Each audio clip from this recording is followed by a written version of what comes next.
This is a Renegade Media Network podcast.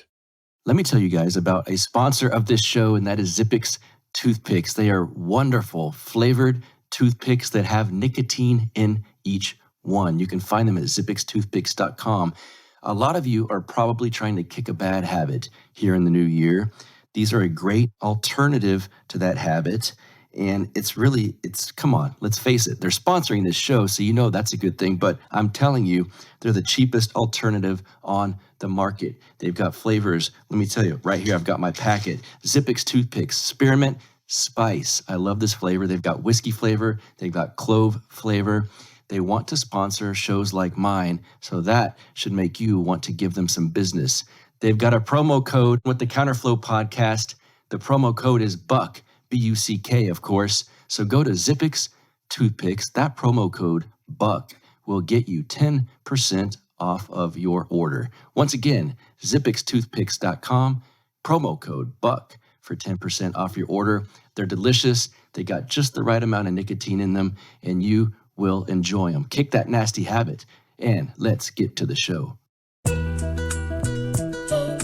You are now listening to the Counterflow podcast, a place for dissonant voices and unapproved opinions. You get split in fucking half, but I call the hologram graph. But I am the center inside the placenta of math. You clash with cyanide gas and die fast. Rhythmical equivalent of solids, liquid and gas. We smash your sinus with the power of Lord Titus. But I am the virus inside of the iris of Cyrus. Here is your host and humble narrator, Buck Johnson. What's up, you guys? Welcome back to the Counterflow podcast. Thanks for tuning in once again. What an awesome time I had over last weekend in Alabama. Truly, truly excellent time. Life-changing. I had some experiences I'll never forget. And part of that was, my first Mises Institute event where I was featured briefly.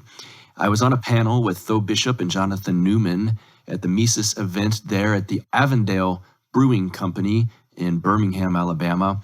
I got to talk some political strategy.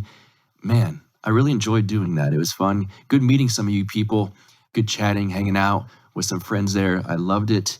And then we went down to Auburn, Alabama. If I'm going to be in the state of Alabama, I'm not going to miss a chance to drive down to Auburn and see the Mecca, the Mises Institute. What a wonderful time that was.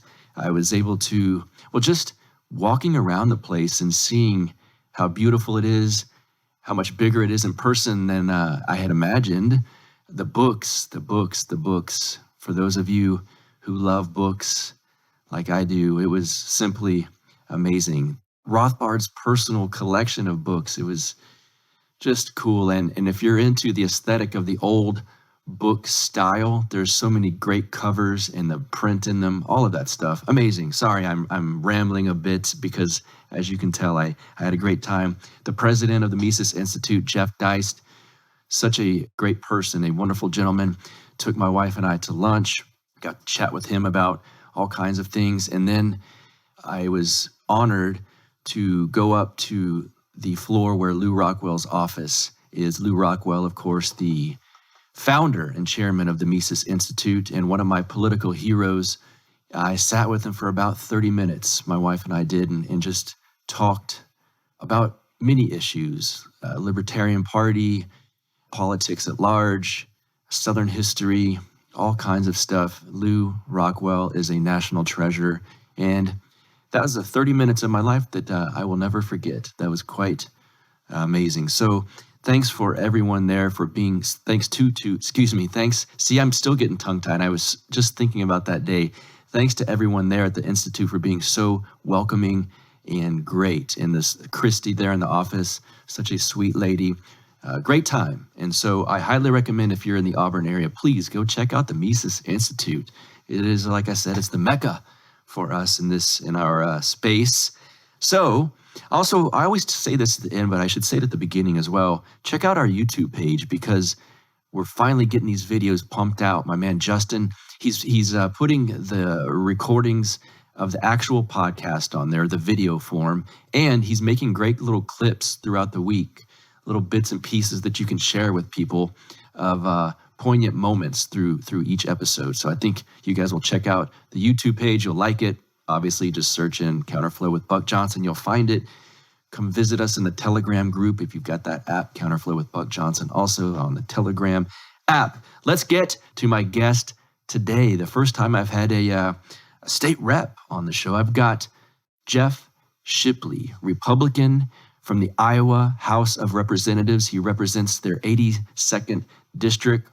He was born, politically we'll say, out of the Ron Paul Revolution moment in 2008. That was his first jump into the political arena. We get all into that, and it's great to have these Republicans like this guy representing people. It makes you want to move to their district. We've got essentially a Ron Paul Republican representing several counties in Iowa, and we get into a wonderful discussion on political science and the philosophy of leadership and all of the things that Jeff has learned through his career and some of the things that are very important to him in that regard. So I think you guys are going to like that stuff. Jeff is very articulate. One of the big issues that Jeff has been pushing for in the past few years is the decriminalization of psilocybin mushrooms. And I think that's coming around quite a bit lately. You're hearing that a lot more than you used to. We get into that discussion as well and why that's important to him. I think you guys will definitely appreciate that part of this interview. I think you'll appreciate the whole thing because he's got a lot to say, and it's interesting things, especially coming from a politician, right? So without further ado, State Representative Jeff Shipley. Jeff, welcome to the show. How are you, sir? Hey, I'm doing great, Buck. Thanks so much for having me on this morning. Yeah, so this is, I have to say, it's my first time to have a state representative on this show, and this is really cool. Kind of give my listeners, besides just the title state rep, what all does that entail? What do you do? And let them know what state, of course. Sure. So I'm proud to be a servant of the great people of Iowa. State representative, this is a question, because that's a funny thing. You ask people, what does a state representative do? Not a lot of people know. I like to joke that, we sit around on our butts all day pretending like we're important, pretending like our opinion matters. But no, so I would be in the Iowa House of Representatives, which is one of two legislative chambers in the Iowa General Assembly. And it's our job to craft the law and pass budgets for the state of Iowa. So I represent roughly 35,000 people in what they call District 82, which encompasses almost 3 counties in southeast Iowa. The largest town that I represent is right around 10 or 11,000, depending on the day. And then my district borders the great state of Missouri. And so, yeah, basically there's a big fancy chamber down the hall, and 100 people and their staff sit in a big room and deliberate and pass laws and enact laws to use the legitimate force of violence to hopefully benefit society in some way. To a lot of us listening, I think we're thankful that people, the good people like yourself, do that. But my goodness, does it get boring a little bit sometimes, sitting in those rooms listening to people pontificate at a microphone? Yeah, I'm not sure boring is the right word, but certainly can be grating, certainly can be kind of obnoxious and irritating. And there is, I think, just this kind of thing throughout all society, but certainly in politics, people who just like to hear themselves speak. Yes. And maybe I fall into that category sometimes, but at least I want to be kind of on the cutting edge, saying something interesting. I think there are people who sit and work in this chamber as legislators that have been basically a broken record for 10 or 20 years. And I couldn't imagine what it would be like to be a representative like that. This is my 3rd year in the Iowa House. And, even then, being still one of the newer members, it feels kind of a little tired, a little trite. And again, just trying to find the meaning of, okay, how can I, as one representative, actually make a meaningful difference, not, in the state of Iowa? How can I actually use this position to say what I think needs to be said, articulate important points of view, and actually serve the people? And I guess that's what's really difficult about the job is, some people want a state representative that will just show up at their high school football game on Friday and they can chit chat with. Some people want a state representative that'll, toe the party line exactly. So I don't know. It's just interesting to see how there is a lot of room for creative interpretation and how people decide to serve in these positions, and there is a varied cast or crew of characters or whatever. So, who are your political influences? What kind of got you into politics in general, and to have the positions that you have now? Who's influenced you? sure. So I think the first ever kind of real political literature I dove into was a John Stossel book my junior year of high school. Shortly after that, I went to college at University of Iowa. I discovered the Alex Jones radio show and Infowars.com. And then shortly after that, Ron Paul decided to run for president of the United States. This would have been in 2007.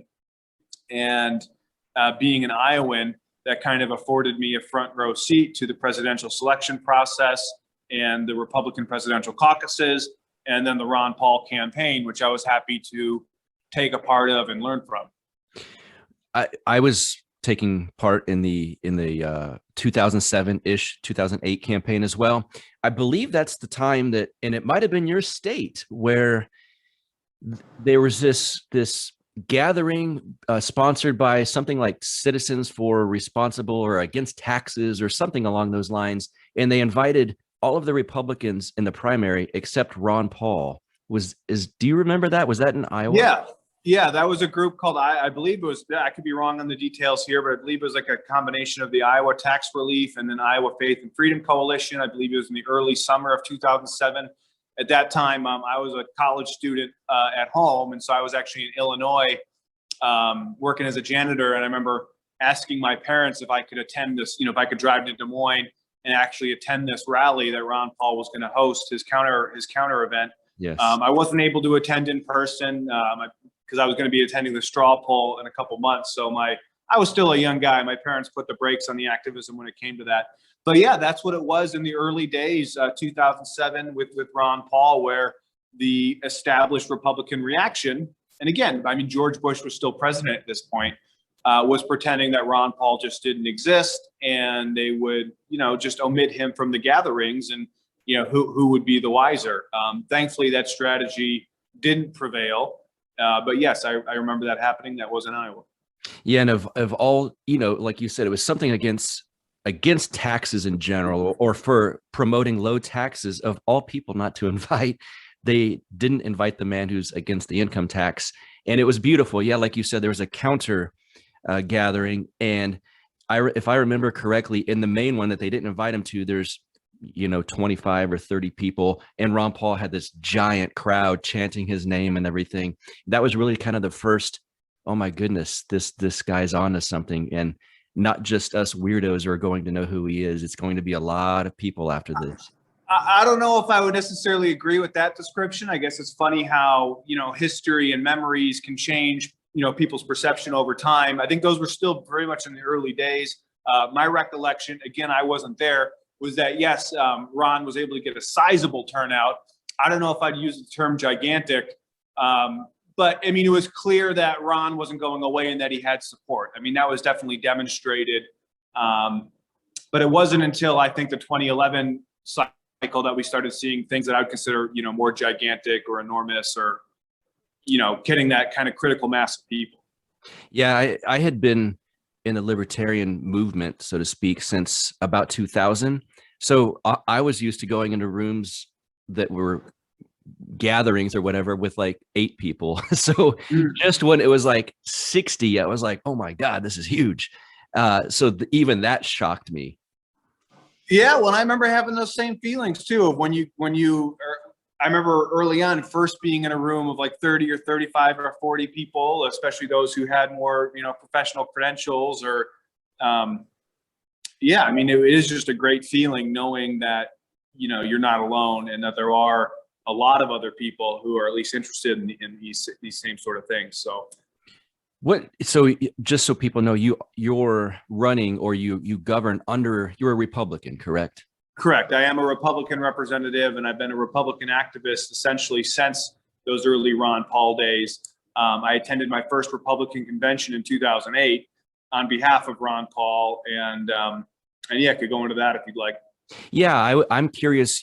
You have some thoughts kind of on the inside of this, because to me, the Republican Party's changed a lot since those days. And in fact, when I was a delegate for Ron Paul, it was, I believe, a state senatorial convention, or I can't remember the exact description of what they were calling it back then. I was so new to actually working within politics to try to make change, but we went to it and it was very clear they did not want us there. They made it clear they would change rules. They would take till 3 a.m. if they wanted to, and they did not want the Ron Paul Republicans to have any effect whatsoever.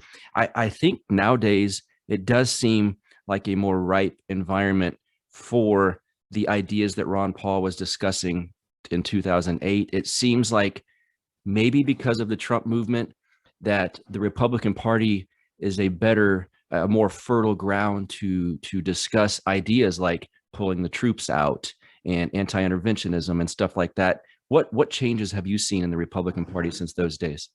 Yeah, the changes have been immense. Obviously, the changes in American political culture. I mean, it remains to be seen for sure, but I think the Trump candidacy and presidency did represent a realignment in political politics, where you did see kind of a demographic shift of who would be a Republican versus a Democrat. I think the big thing, I guess I would just want to convey to the listeners is, so we've had some personal experience in terms of how grassroots partisan politics works. And I remember, even as a 19 or 20-year-old in Iowa, witnessing the caucus to convention process in Iowa with so much media attention. The Iowa presidential caucus is a relatively low turnout affair, all things considered. So that alone, I remember just thinking to myself of like, how we conceptualize how much of a difference one vote can make, or the value of one vote in a presidential nominating contest in the state of Iowa, which is the very first one. Your vote, your participation has a very outsized influence compared to, someone sitting in Texas or California in a general election cycle. So that really, as a young political scientist, really stuck out in my head of just how, one person's outsized influence in a contest like a presidential nominating caucus. And then, so that one person showing up on their own is powerful. But if that one person, gets 1, 2, 3, 5, 10, 50 people to join them because they're a leader and they can inspire others to follow their lead in their participation, well, then boom, maybe you can change the course of human history. And then when you get in those conventions, so my first Republican convention, I remember being there 19 years old. And at this point of my life, I put a lot of emphasis on like the party platform, that I thought it really was significant what the party articulated that they stood for. We know what they put down in writing, what their beliefs are. To me, I thought this is really important. So we were arguing our county platform, and I wanted to get a plank in there about a constitutional foreign policy. And I wanted to repeat the Ron Paul talking points about, we need a foreign policy of Washington and Jefferson. And so I stood up there, probably one of the youngest person in the room, and, tried to make these points. And I remember being kind of scorned by these 50 or 60-year-olds, more traditional, conventional Republicans who would much rather not hear these arguments. Again, George Bush was still in office. So by even listening to this point of view, it forces someone into discomfort because, just acknowledging that there was a different point of view, that, maybe the Iraq war was a mistake. Even having to admit that possibility creates discomfort in someone because it's, you want to be certain. And it's emotionally difficult to contemplate that, maybe my actions contributed to the loss of innocent life, or, a lot of wasted money, whatever. So I think, so I get this negative reaction because what I'm saying, brings up thoughts that are uncomfortable. And so that was interesting for a couple of reasons. One, because I noticed that, okay, I can have an effect on people, whether that's a positive or negative effect. These people were affected by my presence because they were snarling at me, right? So I created a reaction.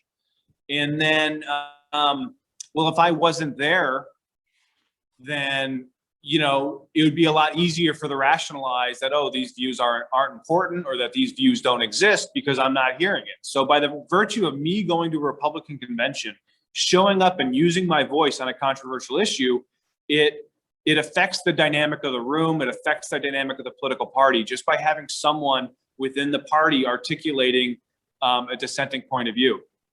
So I remember feeling empowered by that. And I remember thinking that, okay, I want to, if these people are so irritated by me, if me just showing up and giving a 45-second speech upsets them, well, I better keep showing up. And ideally, I better show up with some more numbers. So instead of getting voted down, 50-2 on my platform idea, maybe I can actually enact a change and change the platform. So that was kind of the philosophy that was instilled in me from that attending my first county Republican conventions, where I just saw that, oh, these are really just people sitting in a room, and one person does make a meaningful difference, even if it's not in the way that you think it does, but that showing up matters. And that if I can show up over time, there's that's going to be equal political power. It's this idea of, I'm there, I'm in the room. And then even in that first convention process in 2008, I ended up running for national delegate and losing or whatever, but I was still elected on the state rules committee for the convention. So again, in terms of just being able to show up and walk right into a pretty decent volunteer leadership role as a 19-year-old, kind of demonstrates that the parties are pretty much open vessels that you can walk right into. And if you walk in with enough people, you can determine the outcome of a presidential nominating contest, and you can determine what we did in Iowa, the leadership committee of the Republican Party. So after that 2012 cycle, and we send a big delegation of, down to Tampa to support Ron Paul, we sent a bunch of delegates, and then we actually took over the governing board of the Iowa Republican Party, and we served on the state central committee, and we, had a chairman and hired staff. And then in the 2014 cycle, we kind of got chased out of that. But it was really just, in the wake of that Ron Paul movement, we got involved in the Republican Party, and we were there when we were present. We had to be reckoned with, that we represented these ideas. We represented this point of view that the establishment had to reckon with one way or another. Now, they decided to organize under the government, and sweep us out, but it was still, just an interesting kind of political exercise, political scientific experiment. And so I've been a Republican activist since then, because even though during George W. Bush and I was a Ron Paul guy, so I was very much resentful of everything the Republican Party stood for at that time. I could have stayed home and I could have said, oh, these guys, they're sending our country over a bridge and their hands are covered in the blood of our soldiers or whatever. I could have said that, and I could have viewed them as people not even worth dealing with, but I wanted to show up. I wanted to irritate those who needed to be irritated. And I hopefully wanted to conduct myself in a way that earned their respect and hopefully earned some sort of collaborative relationship where we eventually took leadership positions in the party. So that was kind of a long story short, but I think I think the big thing I want to take away from that is that the Republican Party is an open vessel that you can walk right into and plug into and perhaps make a meaningful difference. Since then, have the views that you have, and I think we can say they're kind of aligned with Ron Paul, those type of views, have they become more mainstream within the circles there in the Republican Party in Iowa? Yeah, I would definitely say so. I mean, you look at Rand Paul asserting his leadership. He's going to be entering into his third Senate term, so he's obviously a nationwide leader in the Republican Party. And, guys like Thomas Massey and, even Justin Amash, or now this new crop. I mean, so certainly Ron Paul has had a lasting influence. I mean, what are the other side? I mean, they basically the leftists characterized rank and file Republicans as a bunch of Alex Jones, tinfoil hat wearing type people now. This Marjorie Taylor Greene phenomenon where, oh, they held a radical view 4 years ago and stated it, and so now they must be excommunicated from political society. Yeah, I think there's definitely the Ron Paul legacy is felt in a lot of different ways. I mean, I see it. I think my presence in the Iowa State House, it shows an openness. I am, respected and a leader in my caucus. So yeah, I think there's certainly an openness. I think within the last 2 years, or certainly, I mean, the election of Donald Trump changed something, because that's when the left really got vicious, you know, in that 2015, that's when I really started seeing it. 2015, 2016, you know, that's when the really gloves came out and the teeth came off, where all of a sudden you had, you know, C-list celebrities posing with the decapitated heads, and, you know, really these ideas of all white people are racist and things like that really came to the forefront. So yeah, ever since that moment where like it does feel like kind of reality is melting down, certainly in the COVID wake, where, you know, up is down, down is up, what's truth, what's misinformation. I think just in that environment, there's a lot more people who are open-minded and willing to question and willing to be skeptical of things. So whether or not that's a reflection of the Ron Paul legacy, or just basically, you know, free thinking human beings eventually reaching their own self-evident conclusions. You know, it's probably a little bit of column A, a little bit of column B, but yes, there is, I would say, an openness in the Republican Party. And right now, really just a kind of battle for the heart and soul and the direction, you know, that it really is such a diverse, I mean, obviously we have a two-party system and each party is monolithic in its own right, but it's, you know, how do you manage a governing consensus and bring diverse coalitions together? And then what really is the true heart and soul. So I think hopefully, or at least what I'm kind of seeing is, at least on, for instance, the vaccine passport issue, where Governor DeSantis took some leadership, and now we see a lot of other states kind of modeling and basically doing very similar things. Like, you know, Governor DeSantis took the lead, and now you see the other kind of leaders following suit. So that's very interesting how you notice that in kind of politics and the partisan politics too, is like, how does leadership really work on a national level in this so-called experimental democracy over all these 50 states? Well, as we're seeing it right now, DeSantis took a stand. He was bold. He was the first one to issue executive order on vaccine passports. Now what we're doing in Iowa is going to be very closely mirroring what he did. Again, you know, a lag of 2 or 3 weeks, but it's just, you know, it's interesting. Like, someone puts a policy forward and you kind of sense the reaction. And so because DeSantis did it, now it's safer for, you know, for us to do it in Iowa. And the Missouri House of Representatives also just passed similar language. But you also see other Republican states, I don't have the list in front of me, but wanting to kind of take a position on vaccine passports and doing something, but not going fully what Governor DeSantis did, where it did affect private businesses and had a little bit of an enforcement mechanism there, saying that if a private enterprise or private entity enacted a vaccine passport, they would be disqualified from state assistance or state grants. So not the most rigorous enforcement mechanism, but it is still a legal prohibition with the consequence there. So that's hopefully what we're going to be doing in Iowa.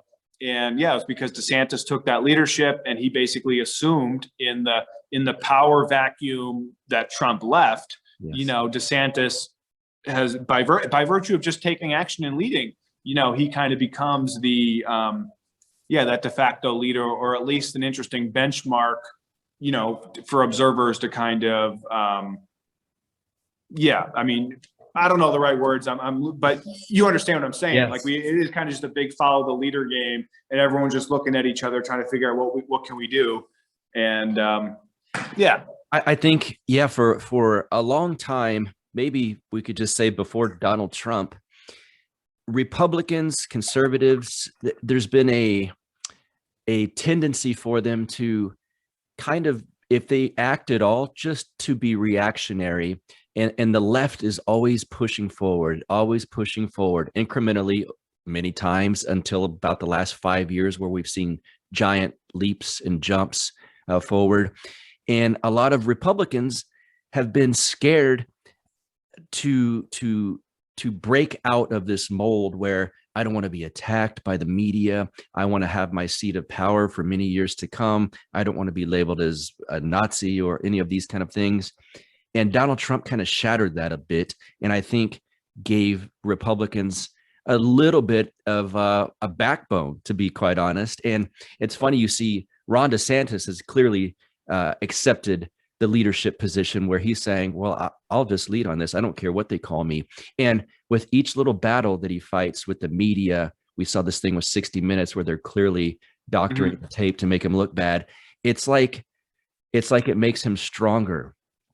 And I hope that that's a good example where other Republicans can look around and go, well, look at, he's having success. Maybe I can actually speak my mind.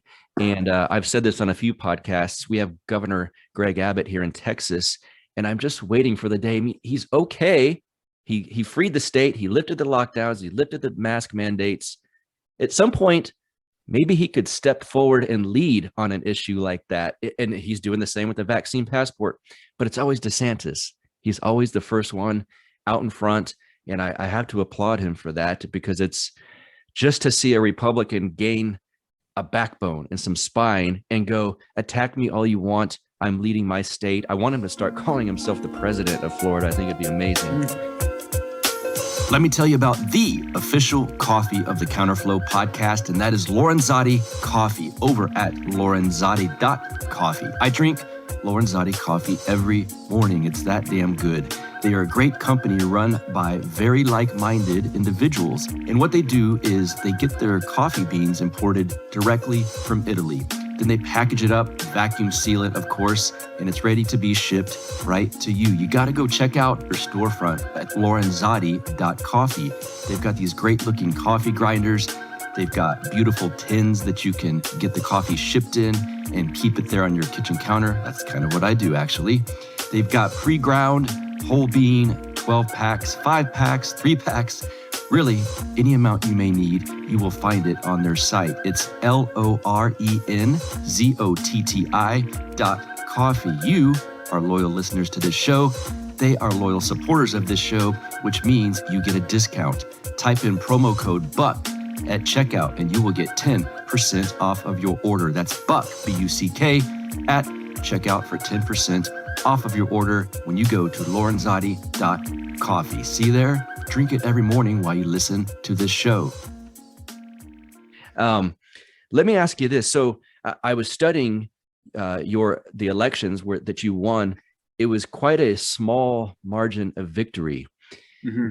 It kind of scares me. I'm glad that you're winning, because we need good voices to win political races. We don't have enough of that these days. Did you have a Libertarian Party challenger? No. It was just the Republican versus the Democrat. What was the margin of victory for the last one? I won by 170 votes in the 2020 campaign. My God. Okay. That's even out of 7,000. So, or out of like roughly 15,000 or so votes, I won by 170. Do you think, had the Libertarian Party run, I mean, I don't even know how strong they are up in your area, but had they run a candidate, would that have caused you the election? No, I don't believe so. One, because thankfully in state legislative races, it is, like I said, I represent 3 mostly rural counties. You're allowed to get out and meet people. I think at the state legislative, the local level there is still a lot of personal interaction. So, people who vote Libertarian, I would have at least had a chance to connect with them and share with them my record or my ideas. Also, I've never really bought into this idea that as a rule, Libertarians subtract from Republicans. I think that's not been demonstrated from the data I've seen. It's at best a theory. It certainly could be true in a lot of different circumstances, but in a circumstance like mine, again, depending on the Libertarian candidate, I would probably be hurt more by a constitutional party candidate, but it's no. So I guess just to answer your question, no, I don't see that as a risk. I don't think if a Libertarian Party candidate would have been in the election, I don't think that would have necessarily affected the outcome. But again, it's always an experiment. Maybe some things would have happened differently. To the extent that there are Libertarian Party activists, at least the ones locally, again, I have that personal relationship because as virtue of being involved in the Ron Paul campaign and the other Ron Paul campaign and just being around for a while and doing interesting things and being involved in the community, you meet the people that think the same way as you do. But I also know people who say voted for Gary Johnson in 2016 who are pretty rabid hardcore leftists on big issues like climate change and the virus and other things. So no, I've never really bought in or seen much evidence that a Libertarian Party candidate will cost Republican votes as a rule. You mentioned earlier that we are in a two-party system, and I assume that's, of course, why you run as a Republican. That's why Ron Paul did that in 2008 and 2012. What do you see the purpose of the Libertarian Party being in modern day politics? Yeah, so that's a wonderful question. I guess I would just take a quick step back, and I think this is the biggest thing that a lot of people don't understand is why do we have a two-party system to begin with, and what is the true nature of American electoral politics and our electoral system? So a lot of people will look at countries in Europe and say, oh, Europe has functioning third parties, so we should have a functioning third party or fourth party in the United States. Well, European elections are very different, that their parliamentary democracies have a lot of, I mean, they're the same in terms of being representative democracies or whatever, but in their actual technical functions, they are very different. So we have, in the United States, in Iowa, we have single member districts where a plurality of votes will win. And so just because it's a single member district where each district's going to be sending one person to the legislative body, and just the plurality of votes wins, it really is. So the third party becomes this kind of dynamic where, people want their vote to matter. I guess we'll put it that way, right? Voters have a rationality where they want their vote to matter. Oftentimes they are voting against another person rather than voting for someone. But basically, and I'm probably not doing the best articulating this, but the nature of the single member district, our electoral system is what necessitates two parties, because there's really not a lot of rational arguments on voting for a third party. The throw your vote away is more often than not true. That if I vote for a third party candidate, I know I'm essentially excluding myself from the outcome, and my candidate's going to lose. And again, there can be, really great times to do that. I've voted third party before, so I'm not saying it's like a completely useless thing to do, but much, much more often than not, by voting a third party, you're really excluding yourself from the outcome of the race, and you're not going to have an impact on who represents you in that single member district. In a parliamentary system, when they have to create a coalition over a government, and if a party does get 10% of the vote, maybe that does give them certain seats in parliament, which they can then negotiate and create a coalition government. In that instance, it makes perfect sense. There's a huge rational, in a state like Germany or even Israel or the United Kingdom, where, okay, I'm willing to vote for this minority party because I know it'll still, that if they get 10% of the votes, they're still getting 10% of the representation, or whatever, however it works out. So there's still a tangible benefit and rational reason to vote third party. We have that to a much lesser extent in the United States. And it really is, all we have is, okay, if there's a terrible Republican and a terrible Democrat, and we want to see one person lose over the other, do we form a third party candidate, just to hurt one candidate or another? So there are, like I said, there are potential electoral benefits, but I don't think it's nearly as simple as a lot of libertarian activists believe it to be.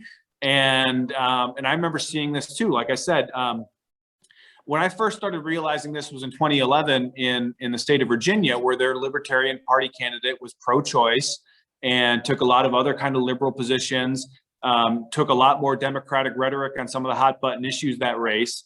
And then you kind of compare how he does at the top of the ticket versus how the Republicans on the, lower down the ticket do. And it's just clear that it does not appear as if he's taking votes from Republicans. And it kind of makes sense. A lot of Republicans are pro-life. So why would they vote for a governor that's pro-choice? I mean, in what instance does that make sense? So, but again, it all depends on the candidate. So in Iowa in 2014, we had, well, never mind. There's just a lot of examples. And I guess that's the whole thing in politics is people look want to practice political science. They look for hard and fast rules, things that they can definitely assert as true. But it's never that easy. It depends. It depends on who the other candidates are. Who is the Libertarian candidate? What are the issues? What are the platforms? What's the larger political environment? What happened in the previous election?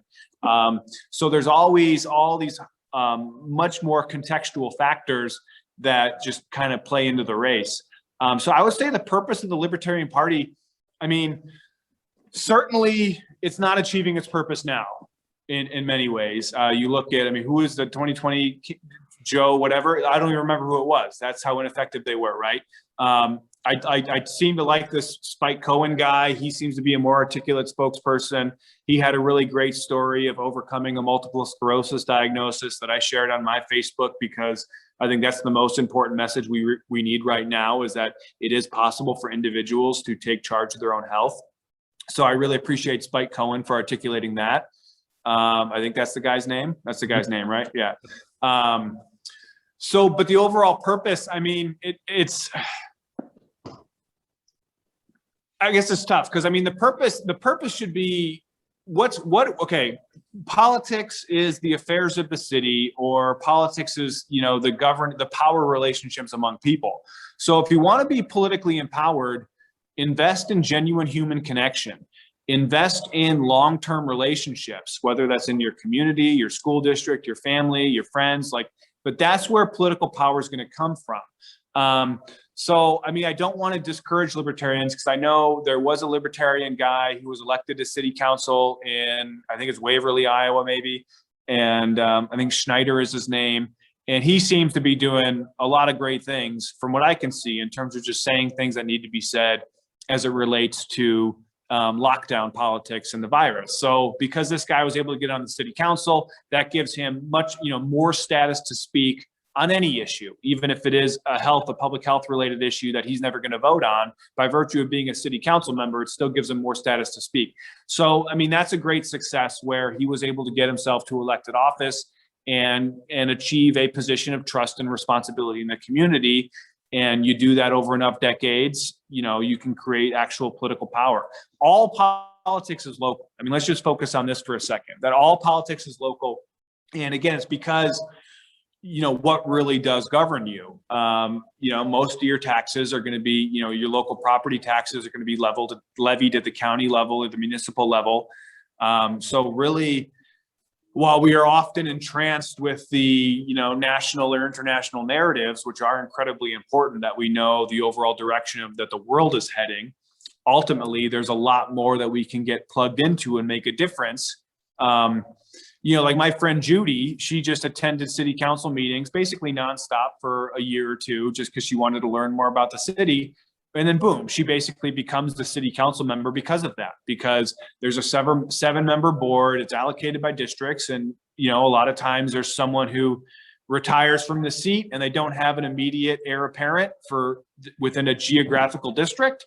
So because it is a district selected seat, that narrows the number of people who can serve in there, because Judy's been around just observing meetings. Hey, Judy, why don't you do it? Okay, open and shut, done, right? The power of just showing up and showing up persistently, eventually they just, give you a chance at the job.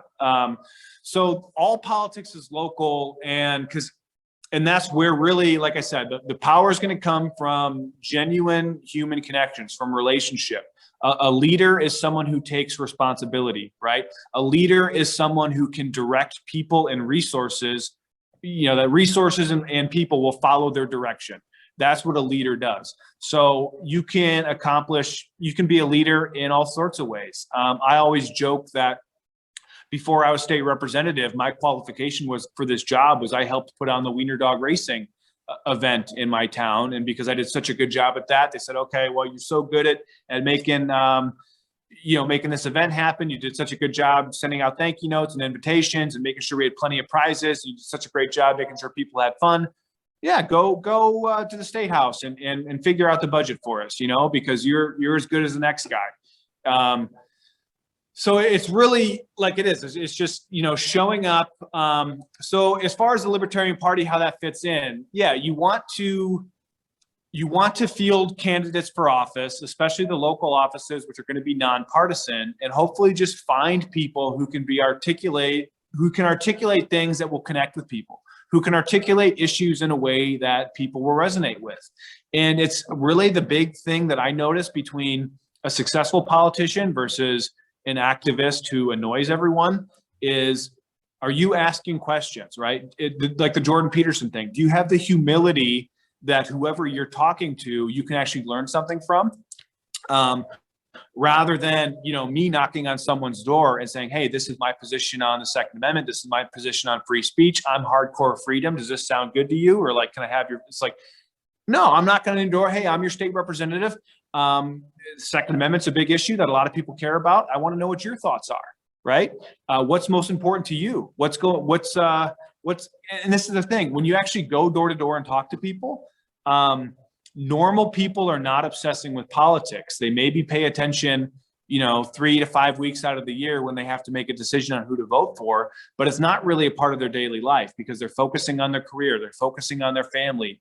A lot of people have a lot of serious things going on. A relative is illness. Their older relative, their parent is in the nursing home and they can't visit them because of COVID restrictions. They're worried about their kids' education. So you really have to just acknowledge that whatever is important to you is not always important to that person. And you, like the old saying, this is cliche, but it's true.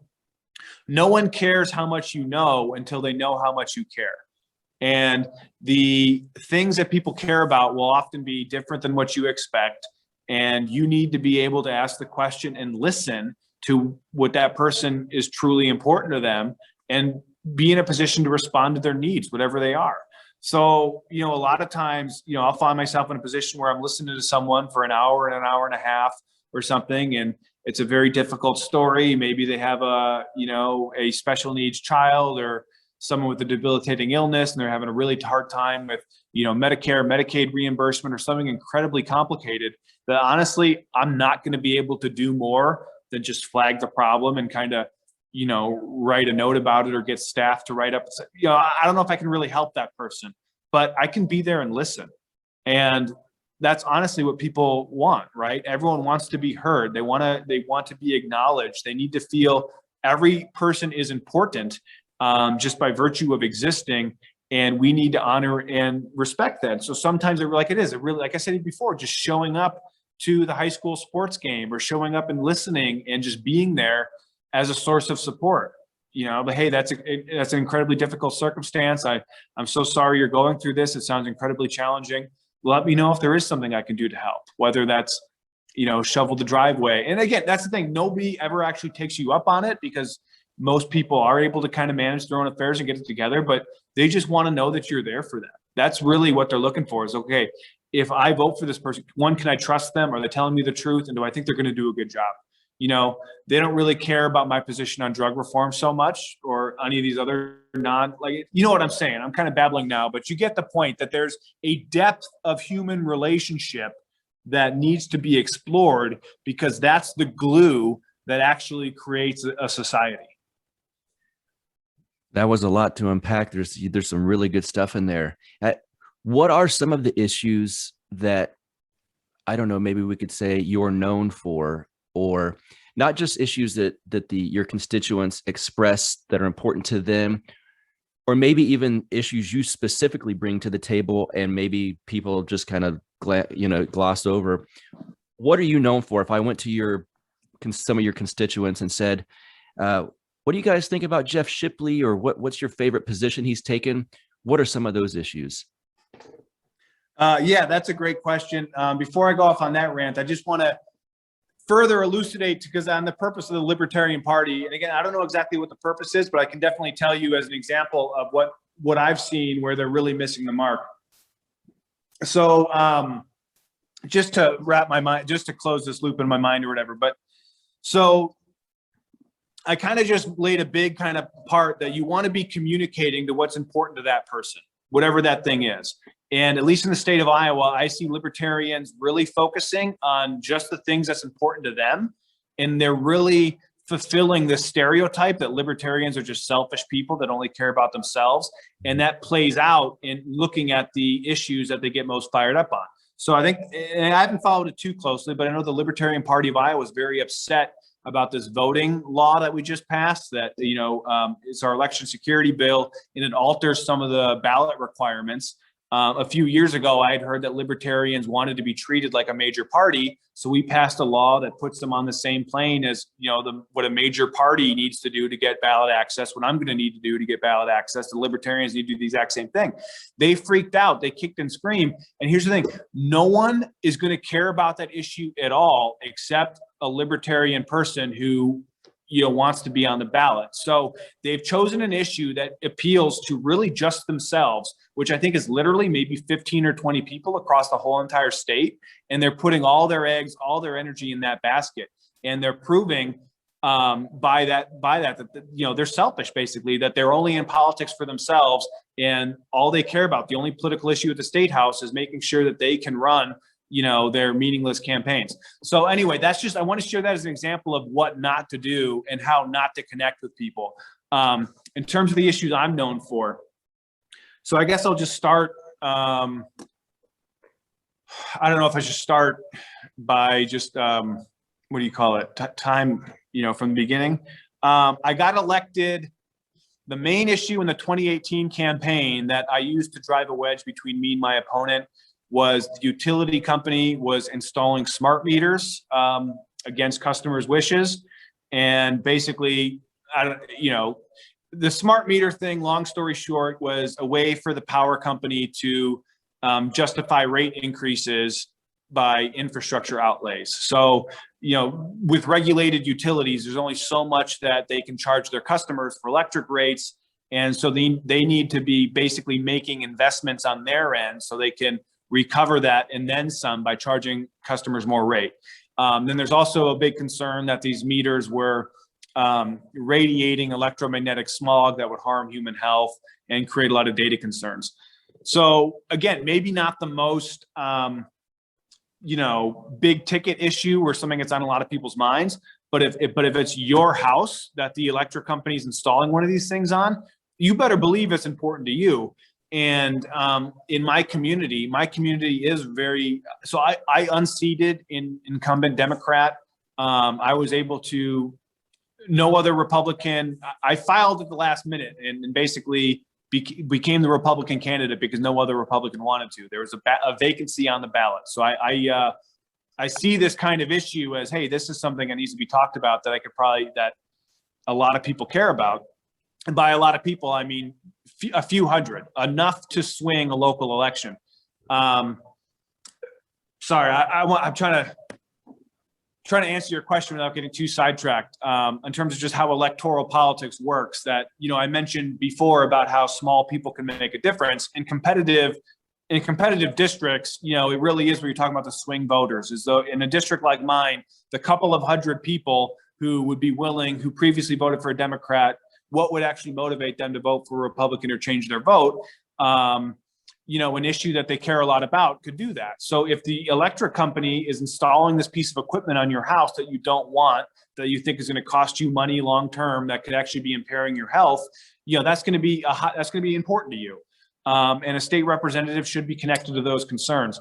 So the first issue that I was able to really win that first election was taking on the power company over smart meters.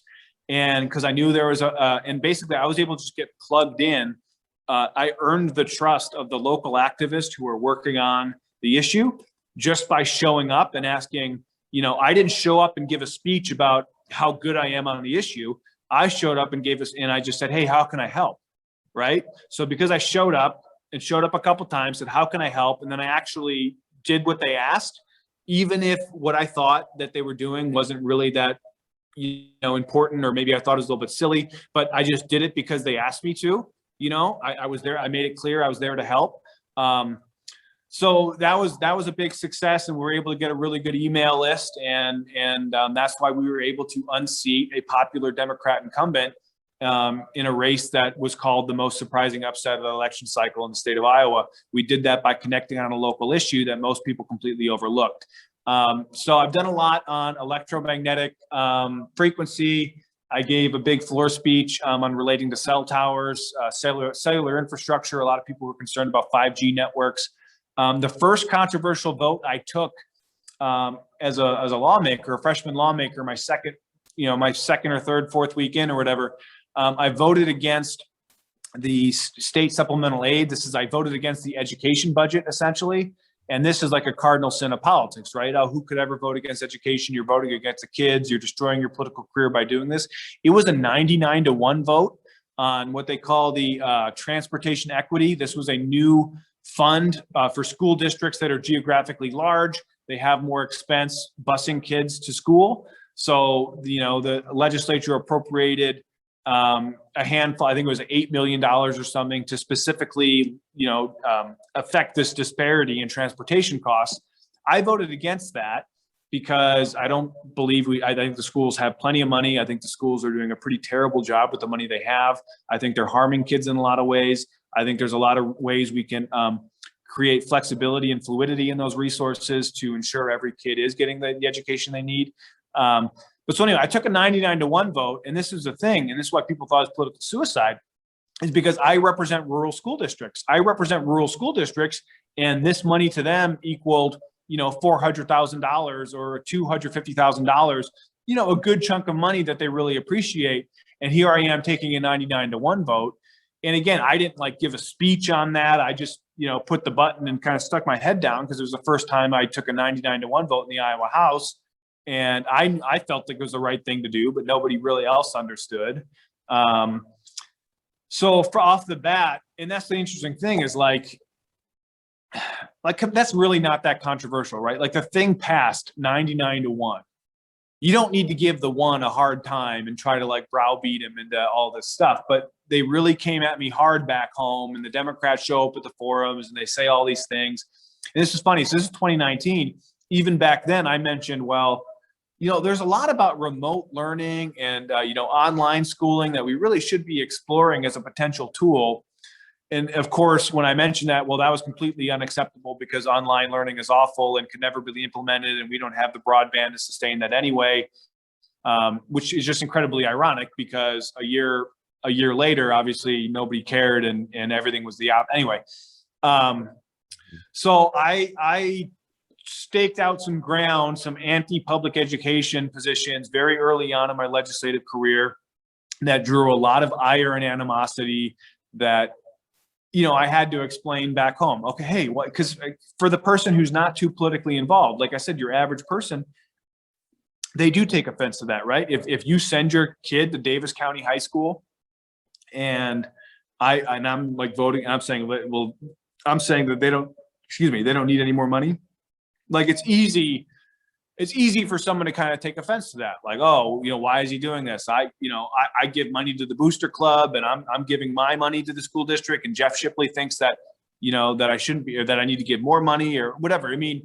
So there are things that need to be explained and kind of ironed out when you take that position there. But it's not that difficult to do. You just kind of have to get your talking points down and proactively make sure that your message is getting out there versus what other people are saying about it. So anyway, we did that on the school stuff. And then later my freshman year, I introduced the first ever state legislation affecting psilocybin and I guess the psychedelic medicine space. So that was really exciting for me. And I was so happy, that it was the first thing I did that kind of got noticed from people kind of across the nation. And you start talking to interesting people, and was able to get acquainted with people in Denver and Oakland and people working on the same stuff. So yeah, the psychedelic mushroom, psilocybin mushroom issue, I was actually able to introduce the first ever decriminalization. Obviously the issue's gone a lot further since then, but technically I was the first. And actually this year we held the first ever legislative hearing on that. Now California has beat us on that, but we had the first, even though the bill died, the state of Iowa at the Iowa Capitol was the first ever legislative body to have a legislative hearing on the decriminalization of psilocybin. So we made that happen and put together a really impressive coalition. I had one of the professional Christian lobbyists testify in support of that bill. So yeah, the psilocybin, I also did introduce a bill to completely eliminate the Controlled Substances Act. There are bills every year, basically. So the Iowa controlled substances, we all have to conform with, the federal schedule. So every year we take a vote to we take a vote to conform our Controlled Substances Act with the new federal drug scheduling, with, you know, the new synthetic opioids or whatever on the market. And so I vote against that because, and that's also a 9-1 vote, because I don't think this drug scheduling is working anyway. I think a lot of drugs are improperly scheduled. I think we have a lot of drug addiction and drug misuse despite all these things. And so I took a vote against that. And my opponent ran an ad saying that I wanted to legalize recreational fentanyl. And they ran a TV ad. They ran a TV ad of this poor woman who's lost a kid in an overdose or something. And it obviously her kid had died before I was even elected. Yet she's telling a sob story into the camera that somehow it's my fault and that I'm going to make it easier. And it's just so, and that's what Democrats do, right? So that was a fun issue. So I have been kind of on the forefront on some of the criminal justice stuff, the drug reform, certainly education, school choice, gender identity. And I don't even like to use the term gender, but just human identity, whether that's as it relates to our gender and sexuality or our race. But this concept of psychological identity, and so I've introduced a lot of bills on that gender related things and how that relates to the Civil Rights Code. I wanted to give a definition of the word woman. So it's interesting. You read the Civil Rights Code and there's all these terms and they're not really well defined at all. And that's what the left does, is they keep making up meanings for these words and then they want to give the power of law behind that. And so I've been able to basically become one of the more articulate spokespeople on these gender identity issues and how the Civil Rights Code actually works and how you could improve it. And just because of that, you know, because it's a very difficult topic that scares a lot of people, because I'm willing to talk about it, and because if I prepare, I can often talk about it pretty well, all of a sudden you're drawing that admiration, that respect from fellow legislators who want to see the issue addressed, but maybe can't find the right words or aren't willing to take the heat. Versus, you know, the established Christian or cultural kind of lobbying groups, you know, all of a sudden, because you're willing to do that, because you're willing to explore a difficult issue, you earn a lot of respect. And like I said, that creates a lot of, you know, genuine human connection and just working collaborative relationships by working on those issues. So there's a whole lot more there. Like I've done the Defend the Guard Act, you know, foreign policy is huge. I would love to make sure that the Iowa National Guard is never deployed in one of these illegal military actions. Unfortunately, I haven't been able to gain any traction for that. I did just take, now in terms of the Republican Party, again, there's still a lot of room for improvement. So we just voted in favor of, we codified qualified immunity for state employees. So for those who are following the qualified immunity discussion, I think that's very problematic and dangerous to liberty and dangerous to government accountability.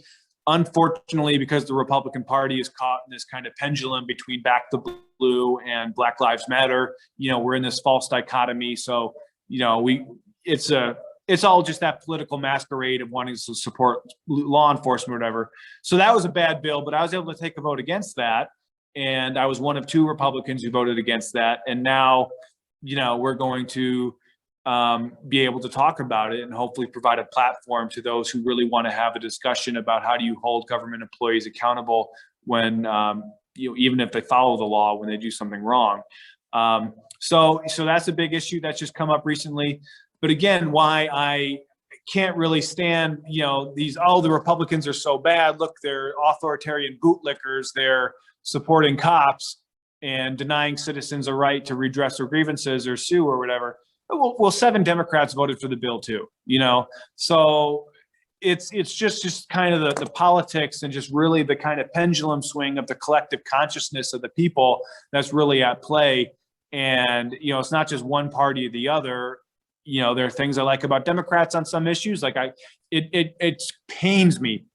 It really pains me that the state of California and the California Senate, that they're making progress on the decriminalization of psilocybin and some of these other entheogens, because to me, California is a communist totalitarian hellhole, but I think they're doing good things on an important issue. So I have to say, okay, Democrats, you know, you have a couple things, like the Democrats who argued against qualified immunity the other night, you know, hey, you spoke well on that. Thank you for saying that. And so it's like really, again, that going back to just how we got to get away from these black and white kind of things. There's really no hard and fast rules. Politics is just all these power relationships are really, really high on just context and just all the contextual circumstances that surround any given issue in any particular point in time too, because all of these things evolve. And certainly the issues that were important in 2019 are very different than 2021.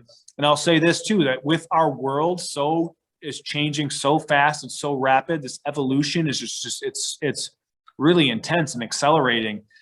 We need to do our best to keep up. And that basically means letting go of things that don't work and adapting and trying new things.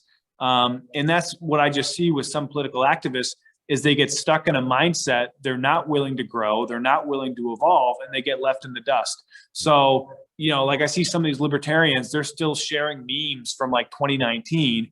And it's like, dude, that has no relevance, no bearing at all in the world in 2021. Like, you need to catch up or you are going to be left behind. And anyway, so a lot of issues there. That's well put about the stuck in the past. I see that often too. It drives me crazy. You touched upon a few times the psilocybin mushroom thing, and I find that while I'm obviously in total agreement with you on the issue, but what brought about that specific issue that you pushed so heavily?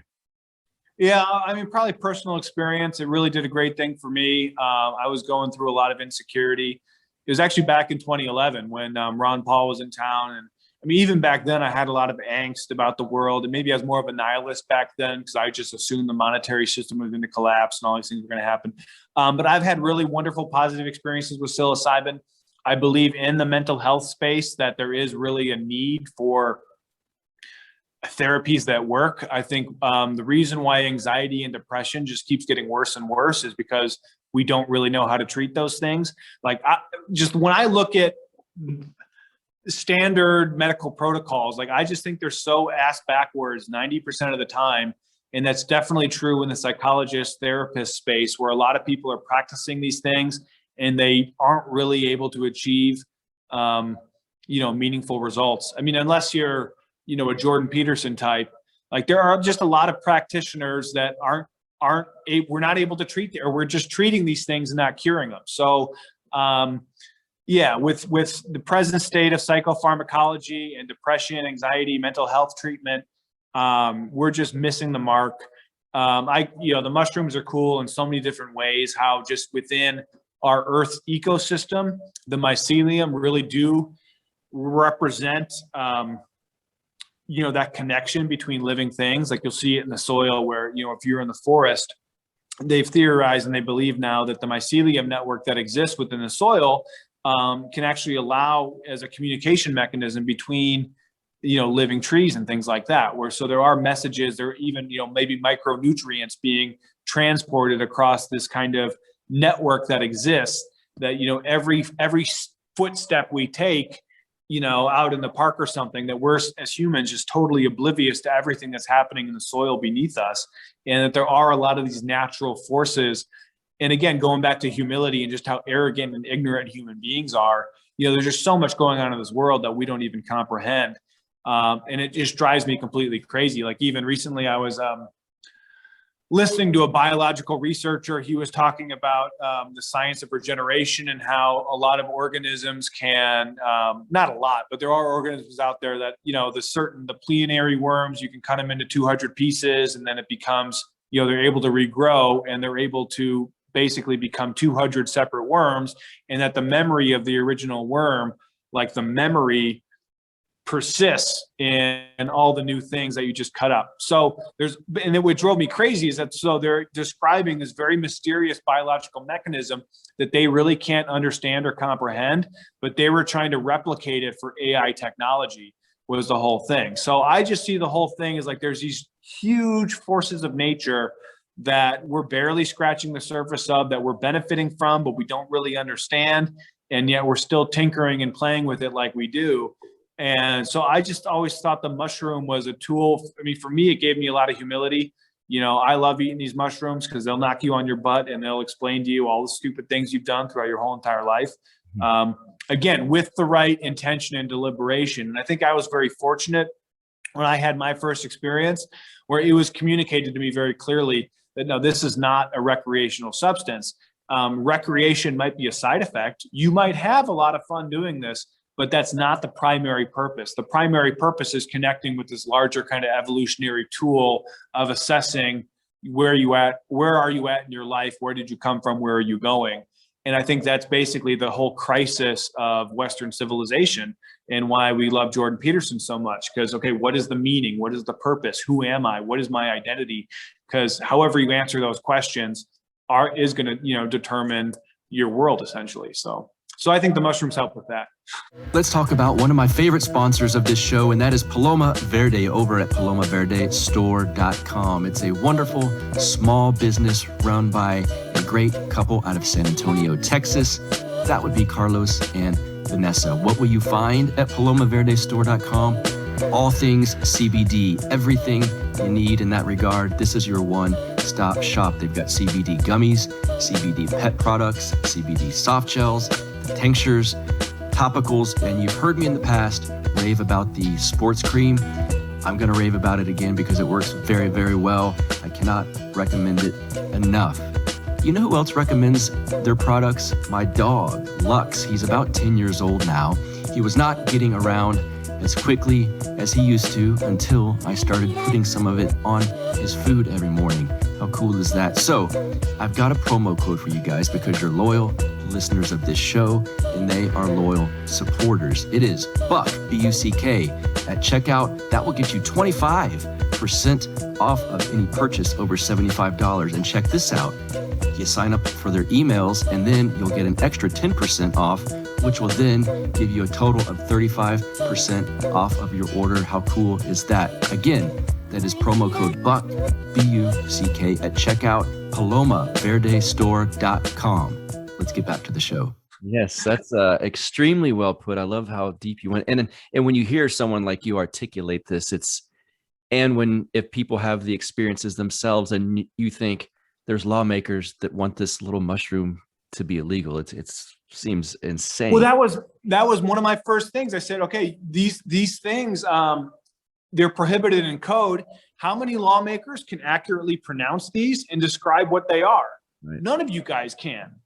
And is that why it's illegal? Just because you don't understand it, that you're so ignorant, that you're afraid you make it illegal? So that was really like that hypocrisy. And again, that ignorance really does shine through. It's like, hey, you guys can't even pronounce these things. You have no idea what they are. And I could go on and on about that. But yeah, there's a lot to it. Yes. So in wrapping this up, are you happy with what you're doing now? Is there any different aspirations politically down the road? So there certainly is a demand for political leadership. And I remember seeing that from early on too, of really analyzing it as the marketplace, the micro marketplace of ideas or the marketplace of political activism, that you are serving the need of the people in some way. And for a lot of people right now, it's serving the need of, articulating a pretty poignant point of view, like articulating that, oh, my kid in school who's been wearing a mask is being harmed in their health by this. People are needing people to speak up, but the people themselves too. So this is a big thing, just in terms of like your political leaders are a reflection of the people, right? Like you're going to get the politicians you deserve. You're going to get the government you deserve, because in a very real way, the government is a reflection of the people. And in my legislative district, this is certainly true, that I'm able to take these positions. I'm able to go out on a limb, because I know that I could call 100 people who would agree with me and would encourage me. Not every legislator has that. Not every legislator has in their district an actual support mechanism of people who think this way. And so by virtue of that, they're literally unable to take these positions because it would cost them, like, I don't necessarily cost them, but like, I mean, for me, it's very true that I represent a portion of the state, and there's a demographic there that allows me to do this. And I guess it would be called, I remember back when I was first studying politics, they called it hold a hero. Can this legislative district hold a hero? Like a guy like Ron Paul, or say Thomas Massey. it would be a lot more difficult for Thomas Massey to be Thomas Massey if he was my congressman in Iowa District 2, because it's just a much different political environment, much different demographic. So I think that's a big thing that people need to understand too, is that this overall political environment does almost necessarily, as a consequence, can predict what kind of political leader is going to emerge from that. And that's why being involved in the political environment, and that the political environment is something that's malleable, that one person can make a big difference in if they're, an actual effective activist. And certainly if you're an activist that can inspire other people to work in tandem, many hands can make light work of some monumental things. I'm sorry, I totally forgot what the point of the question was, but I know like people, finding their voice, speaking up, everyone needs to do that. In terms of just political leadership, is just identifying and responding to the needs of the people, because the needs are immense right now. And even I remember after I won election this last November and we started getting more events going, we had our first meeting in December. And everyone was just so thankful to be out of the house. They had been really starved of social connection, and even just being able to speak freely, their thoughts on the election, and just being able to be in that environment where they weren't going to be shouted down by, brainwashed Democrats or whatever. Like, people needed that. They needed a space where they could express their true feelings without this kind of fear of, being excommunicated or being called all these vile names. So it's just very interesting that, connecting with people, there's certainly things I could do a lot better, right? Like, so for all my drug reform type stuff I've done, I've failed to get the cooperation with the Iowa Libertarian, right? So is that a failure? That could easily be as much of a failure on me as it is on them, because there's clearly, when I'm voting against additional education dollars, when I'm voting against budgets, that should be something that Libertarian Party activists, in theory, should be able to get behind, and advocate for. I've been unable to create that kind of network and relationship, so that could indicate a personal failing on my part. But yeah, how can we build? I would say right now it's especially on the vaccine issues, right? Because everyone's making a lot of everyone's making their own choices, and for me, I'm going to make the decision not to get vaccinated. And, I have a lot of medical and religious reasons why I'm making that decision. So it's on me to make that decision and act in a way that will earn respect from all Iowans, all colleagues. Because I have colleagues that have gotten the shot. I have colleagues that have been administering the vaccine. And, if I took this line that said, oh, how dare you inject these people with this untested gene therapy product, God only knows what kind of evil you're doing there. Like, that's going to lead one outcome. But I'm asking people to respect my choices and my freedom. So I have to give them respect and freedom. I have to respect them and give them respect for their choices too. So it's like, that's where I see it now is, okay, how can I take the strongest position possible on vaccine passports and do it in a way that actually earns the respect or understanding of my fellow human beings, right? So that's kind of what I'm seeing now. We're wrapping up legislative session now. I think we will have some good news on the vaccine passport issue. I think Iowa will at least live up to that Florida standard, and we'll codify it in our law versus an executive order. So that'll be really good. And again, that was really due to just, people who care about the issue being in the chamber, and because there's been an activist group that's been very busy and very effective over 3 years. And due to that persistence, they're going to get a decent policy outcome in this instance, in this circumstance. So yeah, I don't know exactly what my future holds. Obviously, I'm taking it one day at a time, but there is a lot of need and a lot of demand. And right now, there's just a lot of confusion in the people where, people need to be led. Almost, that's a thing too about just human psychology and human nature, that we're going to structure our society around leaders. Not everyone has it. And everyone plays their own part. So it's hard to articulate this kind of, but like, people want to be used for a higher purpose. People want to be in part of something that's meaningful. People want to be a part of something that's important. That's why you saw a lot of middle of the road young people flocked to Black Lives Matter because they wanted to be on the right side of social change. You know, they didn't really necessarily understand all the issues and all the underlying politics. They didn't understand that they were basically, you know, sheep being led to the wolves of Marxism. But they had that feeling inside them that I wanted to be something, a part of making the world a better place. I want to be a part of the solution, whatever that is. So people, you know, have that kind of inclination, and we need to create that space for people to come. So we need to create the space where people can come and be themselves, can be healthy, can enjoy life, can create these genuine human connection, these strong families, these prosperous, abundant communities or events or whatever it is, where it's like, of course I want to go be with those people because they're having fun. Look how much fun they're having. Look how wholesome their families are. That's what I want, you know, like creating that space, which will naturally attract and just be kind of an example of, like I said, we really need to practice what we preach, right? Like if we're going to be small government, no government anarchists who say we need to eviscerate the welfare state completely, well, we better be taking some action in our own lives that would demonstrate that as free people, we could handle those who have needs, that we really can work together to serve the needs of the people in a way that government can't, that can actually do it efficiently, where we're not perpetuating cycles of poverty, but we're actually helping people to be fulfilled, actualized human beings.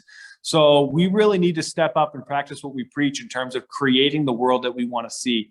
I know it's like an insufferable cliche to be the change you wish to see, but it is true in just about, I mean, every single way, that the way we show up and are present in the world, I mean, it's noticed.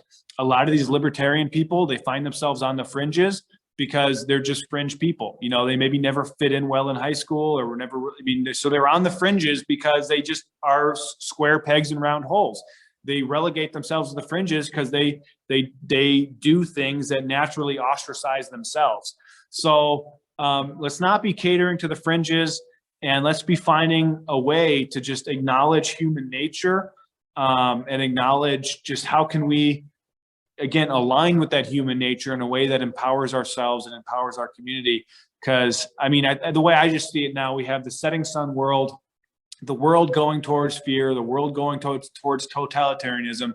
But on the other side, we have the rising sun world, people who are stepping forward, taking responsibility for their personal health, taking responsibility for their communities, totally rejecting the lies, you know, and that's the thing too, it's just lies versus truth, right? So that was kind of my initial dharma or duty when I got into this. Is like, you know, you get intimidated, and even right now, the thing I keep going back to is just, you know, get up in front of people and tell the truth. Even like what Jordan Peterson says too, or at least don't lie. But this would be something too, just to wrap up on. In that 2018 campaign, I attended a forum where they actually asked me a question on that transportation equity issue about school districts needing more money because they're busing kids over larger distances. And that was not a question I was prepared for. It wasn't an issue I really cared about. And I remember kind of giving an answer that was only like 50% true. It was only 50% what I wanted to say, you know, because I was kind of trying to, I was trying to say something that I thought they wanted to hear versus my true thoughts on the subject. And it felt awful because I remember just sitting there thinking, wait a minute, I did all this work to campaign. I put all this money into getting this campaign together. I'm basically, you know, pausing my life and devoting everything I have to this. And I just, you know, gave this mushy mouth kind of answer and dodged the question. And it made me feel like crap. So from that moment forward, I was like, okay, how can I say authentically what I believe on this? How can I say point blank that, hey, the people who are wanting more money for schools are the very same people that closed down those rural schools that created the problem, you know? So from then on out, it was like, okay, if I'm in a position, I'm going to speak as truthfully as possible. Obviously the sweet truth. I don't want to offend anyone unnecessarily. I don't want to, you know, cause things unnecessarily. I do create a lot of controversy, but it's often on accident. And that was like a big moment in my life where I was like, okay, that was like 50% truthful. And I remember the next question, it felt so much better, but it was still only like 80% truthful. So it was like, okay, how do I get it to where, you know, 95, 100%, I am just saying what's on my heart. I'm saying my true feelings.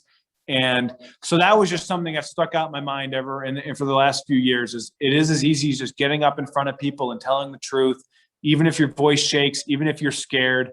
But that's certainly true for everything that's been going on where, we've just been covered and propagandized with lie after lie after lie.